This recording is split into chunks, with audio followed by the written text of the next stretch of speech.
the elected representative together play a role in the governance process. And I think this is, Mumbai's first example.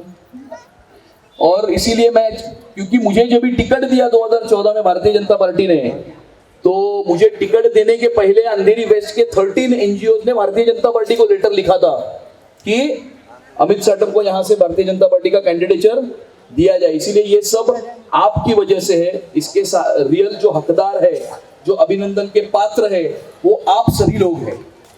मैं और 3 चीजें खाली आपको बताना चाहूंगा मेरे वक्तव्य को विराम देने के पहले, कि 3 और प्रोजेक्ट्स जो है वो हम अभी कर रहे हैं।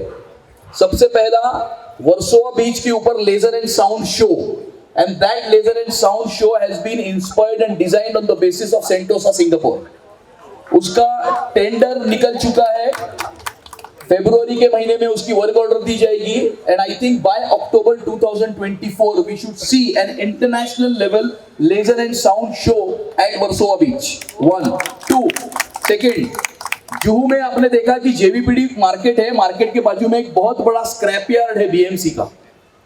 उस स्क्रैप यार्ड के ऊपर का रिजर्वेशन हमने चेंज करके वहां पर एक ही जगह में 4 फैसिलिटीज हम ला रहे। So it's a multi utility facility centre, underground parking 1, second state of the art auditorium, 3 state of the art gymnasium and 4 state of the art banquet hall. ये 4 फैसिलिटीज एक ही सेंटर में at municipal rates, which is more important. So it is designed by architect PK Das, known architect PK Das. Municipal rates, but the quality will be of international level. और तीसरा, जो अंधेरी station के ऊपर सारे hawkers है, वो सारे hawkers को कभी ना कभी तो स्टेशन एरिया क्लियर करना होगा। उनको एक अंडरग्राउंड हॉकिंग प्लाजा में हम शिफ्ट कर रहे हैं। So we are making an underground hawking plaza for them.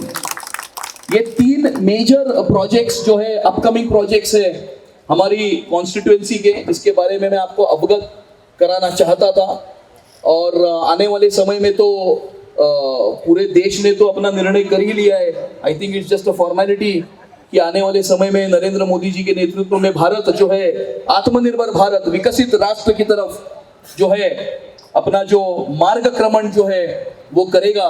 और मुंबई के बारे में भी मैं आपको थोड़ा सा बताना चाहता हूं कि मैं आपको ये सारी चीजें जो बता रहा हूं, अभी तो हम देखते हैं कि हमारे मुख्यमंत्री जी खुद हाथ में पाइप लेकर रास्ते के ऊपर डीप क्लीन कर रहे हैं। 25 साल में 30 साल में मैंने पहला ऐसा मुख्यमंत्री देखा जो हाथ में पाइप लेकर कि इस रास्ते के ऊपर कचरा है, उस कचरे के बारे में चिंता करने वाला मुख्यमंत्री मैंने तो अपने उसमें पहली बार देखा है। मुंबई शहर का सबसे बड़ा इशू ये मोबिलिटी का इशू है। देवेंद्र फडणवीस जी जब मुख्यमंत्री थे तो उन्होंने मुंबई में 286 kilometre of metro, coastal road, Worli transfer बर्लिंग, नवी मुंबई इंटरनेशनल एयरपोर्ट, ये सारे प्रोजेक्ट शुरू किए। एंड बाय 2026 जब भी कोस्टल रोड पूरा होगा, जब भी वर्ली ट्रांसफर बर्लिंग तो शुरू हो चुका है, और 286 kilometre of metro including the underground metro जब शुरू होगा, I think that the quality of life in the city of Mumbai will have changed completely. और इसलिए मेरा देश बदल रहा है, आगे बढ़ रहा है, मेरा मुंबई भी बदल रहा है, आगे बढ़ रहा है। और सबसे हैरानगी की बात यह है कि ये वही मुंबई महानगर पालिका है, मुंबई का महानगर पालिका के वही अधिकारी है, वही सिस्टम है। 25 साल में नहीं हुआ, लेकिन अभी हो रहा है। Because there is a vision, there is a direction from above of transparency, honesty, integrity, credibility and accountability. और इसीलिए मुंबई महानगर पालिका को भी अच्छा करने के दृष्टिकोण से हम जो है वो अपनी कार्रवाई कर रहे हैं। और आने वाले समय में हम ये देखेंगे कि अभी हम तो भारतीय जनता पार्टी के कार्यकर्ता है, हमारा तो पूरा जीवन ये नारा देने में गया कि जहां हुए बलिदान मुखर्जी, वो कश्मीर हमारा है, जो कश्मीर हमारा है वो पूरा का पूरा है। और जब हम ये घोषणा देते थे तो हमारे मन में एक संकोच होता था कि ये सत्य में कभी होगा या नहीं होगा। लेकिन 6 अगस्त 2019 को नरेंद्र मोदी जी ने धारा 370 को हटाकर कश्मीर को भारत का अविभाज्य अंग करके दिखाया। हमें चिढ़ाते थे मंदिर वहीं बनाएंगे, तारीख नहीं बताएंगे। तारीख भी बता दी, भूमि पूजन भी हो गया, और 22 जनवरी 2024 दोपहर को 12:20 जहां पर राम ने जन्म लिया है, मंदिर वहीं बनाया है। और 1-2 मुद्दे हैं यूनिफॉर्म सिविल मैं ज्यादा उसके ऊपर वक्तव्य नहीं करूंगा, लेकिन जितने आइडियोलॉजिकल इश्यूज है, जितने अपने देश के मुद्दे जो पिछले 40, 50, 60 साल से इसी प्रकार से जो पड़े हुए थे और हम ये सोचते थे कि ये खाली मुद्दे हैं, उन सारे मुद्दों का कंक्लूसिव सॉल्यूशन लाने में इस देश की सरकार कामयाब हुई है। और मुझे ऐसे लगता है कि ये इस प्रकार की सरकार है जो इस देश में रहने वाले 140 करोड़ भारतवासियों की चिंता तो करती ही है, लेकिन इस दुनिया के कोने में कहीं भी भारतवासी अगर संकट में हो तो उसे भी बचाने का काम ये हिंदुस्तान की सरकार करती है। हमने ये यूक्रेन और रशिया के युद्ध के समय पर देखा, 20,000 से ज्यादा भारतीय विद्यार्थियों को सुरक्षित रूप से अपनी मातृभूमि में लेकर आने का काम ये हिंदुस्तान की सरकार ने करके दिखाया। येमेन में जब युद्ध छिड़ा था, 3,000 से ज्यादा भारतवासी वहां पर अटके हुए थे, सऊदी अरेबिया का बॉम्बिंग चल रहा था, सऊदी अरेबिया के यूजर को फोन करके बोला ये अपनी बम वाली रोक दो, मेरे भारतवासियों को लौट कर लेकर आना है। बम वाली रुक गई और 3,000 से ज्यादा भारतवासियों को अपनी मातृभूमि में सुरक्षित रूप से लेकर आने का काम हिंदुस्तान की सरकार ने करके दिखाया। ये आपकी सरकार है, ये आपके वजह से आई हुई सरकार है, और उसके सच्चे हकदार जो अभिनंदन के पात्र है वो आप है, क्योंकि आपने आपका एक वोट डालकर नरेंद्र मोदी जी को इस देश का प्रधानमंत्री 2014 में और 2019 में बनाया। और सिर्फ 10 साल के स्पैन में आपने देखा कि the value of an Indian passport has multiplied exponentially. एक भारत की तरफ दुनिया का देखने का जो नजरिया है वो इस प्रकार से बदला है कि पूरा विश्व जो है वो भारत की तरफ आशा और आकांक्षा की तरफ देखता है कि भारत हमें रास्ता दिखाएगा, आगे का रास्ता भारत दिखाएगा। और ये आपकी वजह से हुआ है, इसीलिए मैं आप सभी को फिर से एक बार अभिनंदन करता हूं, आपको धन्यवाद भी देता हूं।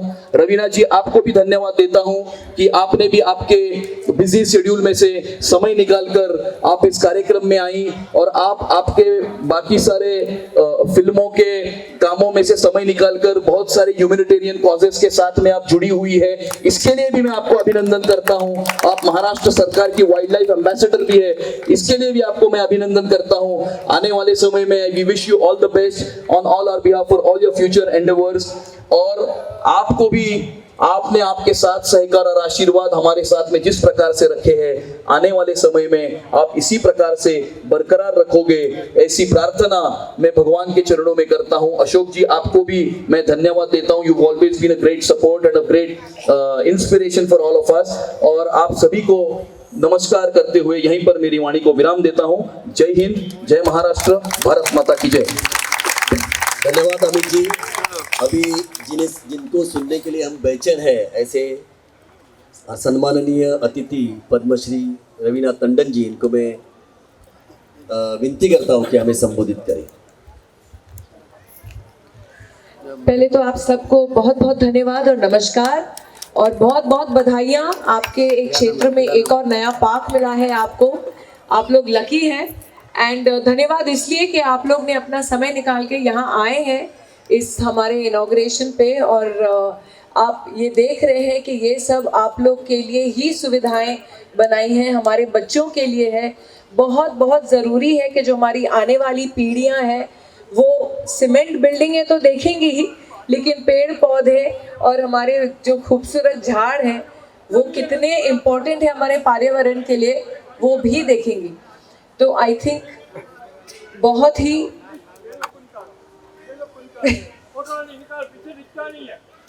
अच्छा, कोई बात नहीं। अंकल जी बैठ जाइए, हम लोग कर लेते हैं। सुन लो यार बच्चों, बैठ जाओ आप लोग नीचे, आप लोग बैठ जाओ, कैमरा ऑन रखो और आप लोग बैठ जाओ। ठीक है ठीक है ठीक है, बैठ जाओ, आपने बैठ जाने के चलो आपने बोला। एनीवे, मैं आगे बढ़ती हूँ। बहुत सारे जैसे कि मैंने कहा आपके क्षेत्र में मैंने सुना सर ने इनका जितना क्षेत्र है उसमें 48 पार्क बनाए।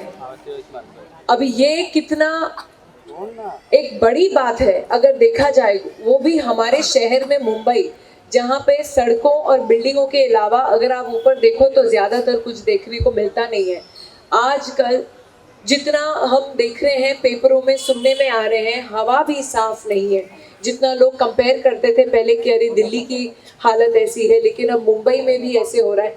तो कितना ज़रूरी है कि हमारे पास एक लीडर है जो हमारे सपोर्ट, हमारे कॉजेस और हमारे स्वास्थ्य के लिए बिलीव करता है। आई थिंक वो बहुत ज़रूरी है। नहीं तो ज़्यादातर हम देखते हैं काफ़ी लीडर्स हैं sir, I would say Amit ji, जो आज तक मैंने देखा है, I think you lead by in such a way that you yourself are an example for other leaders to follow. So उसके लिए आपको बहुत बहुत बधाइयाँ and all the very best। हम सबका सपोर्ट आपके साथ है। जहाँ तक मैं देखती हूँ लीडर्स मोस्टली या तो कहीं ना कहीं सुनने में आता है कि ज़्यादातर बातें ज़्यादा और काम कम होता है, लेकिन जितना मैंने देखा है इनको, जितनी इनकी कॉन्स्टिट्यूएंसी में और जितने सालों से इन्होंने काम किया है, एक्शन, डैशिंग एंड अंडरस्टेटेड बोलूँगी, क्योंकि जहाँ तक के अपनी बढ़ाई करने में ये बिलीव नहीं करते हैं, लेकिन आपने देखा ये सिटीजन्स को इन्वॉल्व करते हैं कि आप लोग की सहानुभूति की वजह से आज हुआ है जो भी हुआ है। तो उसके लिए I think that's a fantastic example for any human being to involve the citizens, हमारे नागरिक को इन्वॉल्व करना, लोगों को इन्वॉल्व करना, क्योंकि अल्टीमेटली ये हमारी गवर्नमेंट है, हमारी वजह से, और हमारा देश है। तो हमारे देश को अगर हम खुद ही नहीं देखभाल करेंगे तो किसके हवाले करेंगे? तो आप लोगों का सपोर्ट बहुत बहुत ज़रूरी होता है। And again I wish all the best. बहुत अरसे के बाद मिल रही हूँ मैं अशोक जी से, and I am so happy he is here. खुद अपने आप में एक बहुत ही हमारे ही एरिया के बहुत ही स्ट्रॉन्ग सपोर्टर हैं, सोशल वर्कर हैं, बहुत काम करते हैं। जूहू के जितने आगे के भी देखेंगे आप पार्क्स, इनके ही सपोर्ट से हुए हैं। आई थिंक बहुत पहले से इनका तो मैंने बोल ही दिया, 48 पार्क्स, 48 पार्क्स, और रिकॉर्ड तोड़ने का क्या इरादा है?